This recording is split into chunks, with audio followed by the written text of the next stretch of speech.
Hi friends, welcome to our channel. இன்னைக்கு நாம பார்க்க போறது சூப்பரான ஒரு ரெசிபி தான். வாங்க வீடியோக்குள்ள போலாம். இப்போ நாம பண்ண போற ரெசிபிக்கு முட்டை எடுத்துர்க்கேன். ஃபர்ஸ்ட் ஒரு பெரிய பாத்திரம் எடுத்துர்க்கேன். பெரிய பாத்திரத்துல உப்பு போட்டுர்க்கேன். நான் கல்லுப்பு யூஸ் பண்றேன். அதால முன்னாடியே போட்டுட்டு அதுல ஒரு முட்டையை ஆட் பண்ணிடுறேன்.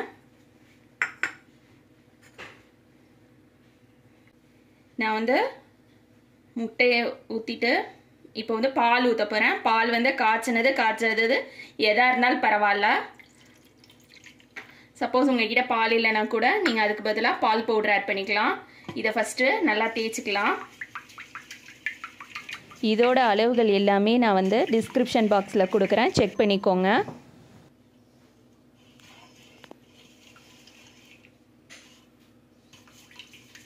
இப்போ இதுல கொஞ்சமா எண்ணெய் ஆட் பண்ணிக்கலாம். ஃபர்ஸ்ட் ஒரு கரண்டி எண்ணெய் எடுத்துர்க்கேன். இதையும் நல்லா கலந்துடலாம். இப்போ உப்பு நல்லா கரைஞ்சிருக்கும். இதுல நாம மைதா ஆட் பண்ணிக்கலாம்.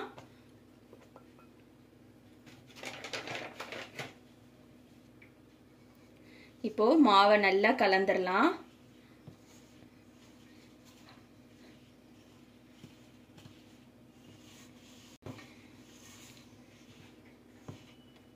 ஏற்கனவே நம்ம சேர்த்திருக்கிறது எல்லாத்தையுமே நல்லா கலந்தாச்சு. இப்போ இதுல தண்ணி ஊத்திக்கலாம்.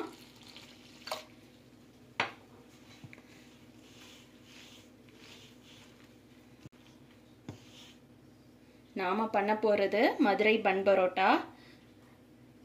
பரோட்டானாலே எல்லாருக்குமே ரொம்ப பிடிக்கும். அது வீட்டில் நம்ம செஞ்சோம்னாக்கா 2 சாப்பிட்ற இடத்துல 3 கூட சாப்பிடுவாங்க.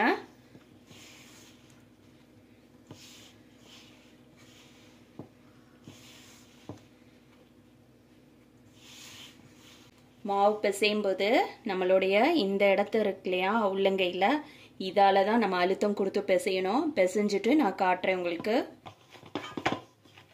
இப்போ நம்மளோட மாவு ரெடி ஆயிடுச்சு. இந்த அளவுக்கு கெட்டியா இருக்கணும், ரொம்ப தளர்த்தியா இருக்கக்கூடாது. மாவு பிசையும் போது ஒரு 10 நிமிஷம் நம்ம நல்லா கையால உள்ளங்கையை வச்சு அழுத்தி அழுத்தி இந்த மாதிரி பிசைஞ்சோம்னா சாஃப்டா இருக்கும். இப்போ இது மேல கொஞ்சமா எண்ணெய் தடவிக்கலாம்.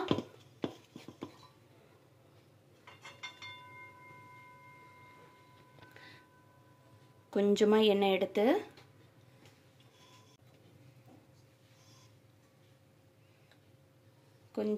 எடுத்து இந்த மாதிரி ஃபுல்லா தடவிட்டு ஒரு அரை மணி நேரம் ஊற வச்சிடலாம். ஊறினதுக்கு அப்புறம் காட்டுறேன்.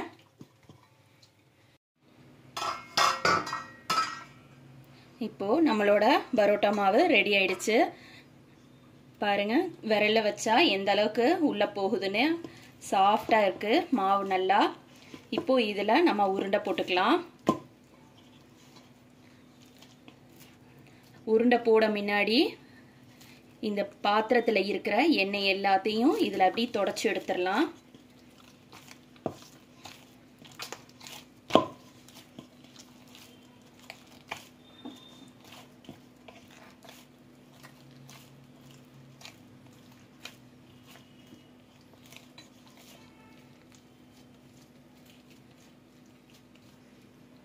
மாவு சரியான பதத்துல இருக்கிறதுக்கு பாத்தீங்கன்னா தெரியும் எந்த அளவுக்கு நல்லா விரிஞ்சு கொடுக்குது அப்படின்னு சொல்லி. இப்போ இதுல நம்ம உருண்டை போட்டுக்கலாம்.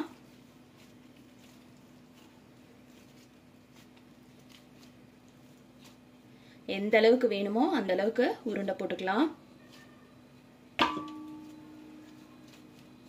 இதே மாதிரி நான் எல்லா உருண்டையும் போட்டுட்டு காட்டுறேன். இப்போ நம்மளோட பரோட்டா மாவு உருண்டை போட்டாச்சு. இப்போ இதுலேருந்து ஒன்று எடுத்துட்டு ஃபர்ஸ்ட் சப்பாத்தி கல்ல கொஞ்சமா எண்ணெய் சேர்த்துக்கலாம்.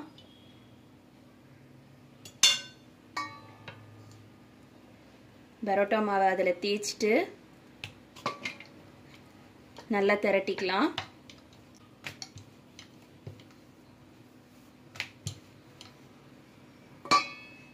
இது மேலே கொஞ்சமாக எண்ணெய் சேர்த்துக்கலாம்.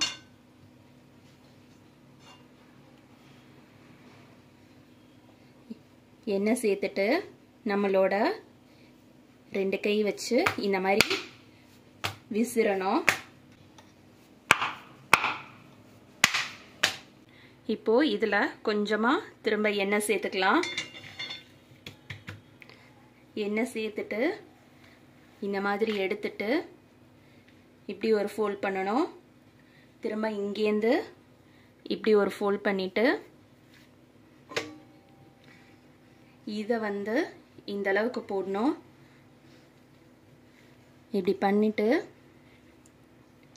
இந்த கீழ் போர்ஷனை எடுத்து இங்கே ஒரு சைடு 2 சைடில் ஒரு சைடு வைக்கணும். வச்சு இந்த இடத்துல இது கொடுத்துட்டு இதை நிமித்தி இப்படி ஒரு அழுத்தம் கொடுக்கணும். அழுத்தம் கொடுத்தோம்னா நமக்கு இந்த இடத்துல லேயர் ஃபார்ம் ஆகும். திரும்ப நான் இன்னொன்று செஞ்சு காட்டுறேன்.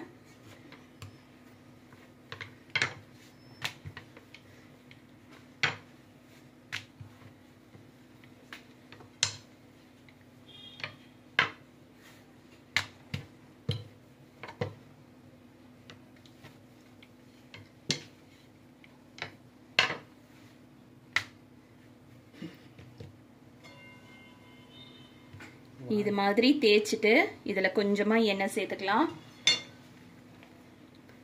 எண்ணெய் சேர்த்துட்டு இந்த மாதிரி 2 கை வச்சு விசிறணும். எந்த அளவுக்கு நம்ம விசிறோமோ அந்த அளவுக்கு சாஃப்டாக வரும். சப்போஸ் உங்களுக்கு இந்த மாதிரி விசிற தெரியல அப்படின்னா நல்லா பெருசாக தேய்ச்சிக்கோங்க.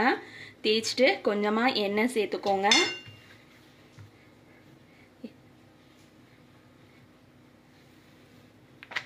எண்ணெய் சேர்த்துட்டு மொத்தமாக இப்படி பிடிச்சிக்கோங்க. பிடிச்சிட்டு இந்த பக்கம் ஒரு மடக்கு, இந்த சைடு ஒரு இது,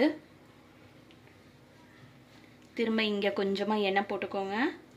இது இந்த அளவுக்கு விடுங்க. இந்த அளவுக்கு ஃபோல்ட் பண்ணிவிட்டு இந்த கார்னரை கொண்டுட்டு வந்து இங்கே வச்சுட்டு நிமித்திட்டு இப்படி பண்ணணும். இப்படி பண்ணால் நம்மளோட பரோட்டா மாவு ரெடி ஆயிடுச்சு. இப்போ தோசை சட்டி அடுப்பில் வச்சுட்டு நம்ம சுட ஆரம்பிக்கலாம். இப்போ நம்மளோட பரோட்டாவை தேய்ச்சிக்கலாம்.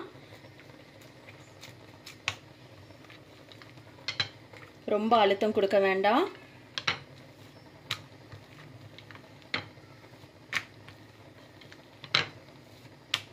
இதை நம்ம தோசை சட்டியில் போட்டுக்கலாம்.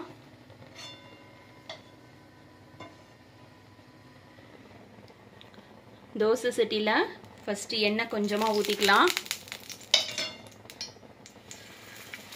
எண்ணெய் ஊற்றினதில் பரோட்டாவை போட்டுடலாம். பரோட்டா போட்டதுக்கப்புறமா அடுப்பு வந்து மீடியம் ஃப்ளேமில் வைக்கணும்.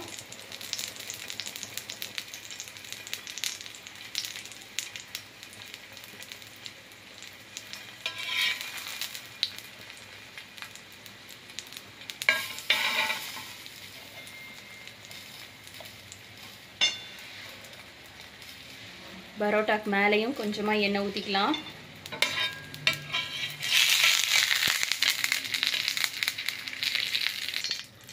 இப்போ இதை திருப்பி போட்டுக்கலாம்.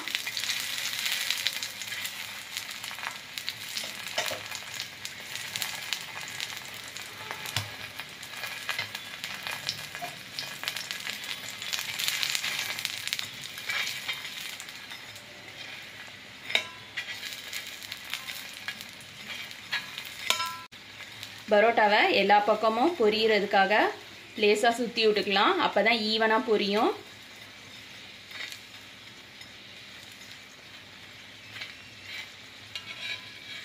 இன்னொரு சைடு திருப்பி போட்டுக்கலாம். அடுப்பு வந்து மீடியம் ஃப்ளேமில் தான் இருக்கணும். இப்போது நம்மளோட பன் பரோட்டா ரெடி ஆயிடுச்சு. 2 சைடு பொரிஞ்சிருச்சு. நல்லா பாருங்கள், இந்த இடமெல்லாம் நல்லா வெந்திருக்கு. 2 சைடுமே நல்லா வெந்திருக்கு. இதை எடுத்துடலாம்.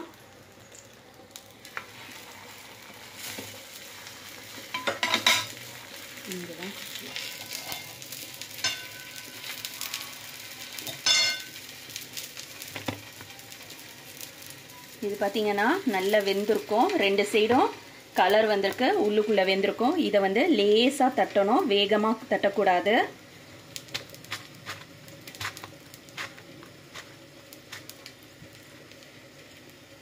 பார்த்தீங்கன்னா லேயர் லேயரா வரும்.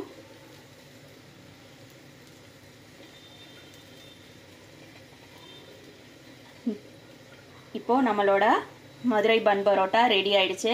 சப்போஸ் நீங்க வந்து வெஜிடேரியனா இருந்தாக்கா முட்டையை ஸ்கிப் பண்ணிட்டு பால் மட்டுமே சேர்த்து நீங்க செஞ்சு பாருங்க, ரொம்ப டேஸ்டா இருக்கும். இப்போ இதை வந்து ஒரு பிளேட்ல சர்வ் பண்ணிடலாம். இப்போ நம்மளோட மதுரை பன் பரோட்டா ரெடி ஆயிடுச்சு. இதுக்கு காம்பினேஷன் வந்து நான் வந்து எம்டி சால்னா பண்ணியிருக்கேன். இதே மாதிரி நீங்களும் உங்க வீட்ல செஞ்சு பாருங்க. இந்த மாதிரி நம்ம வீட்ல செஞ்சுட்டாக்கா ஹோட்டல்ல வாங்கி சாப்பிட வேண்டிய அவசியமே இருக்காது. தேங்க்ஸ் ஃபார் வாட்சிங்.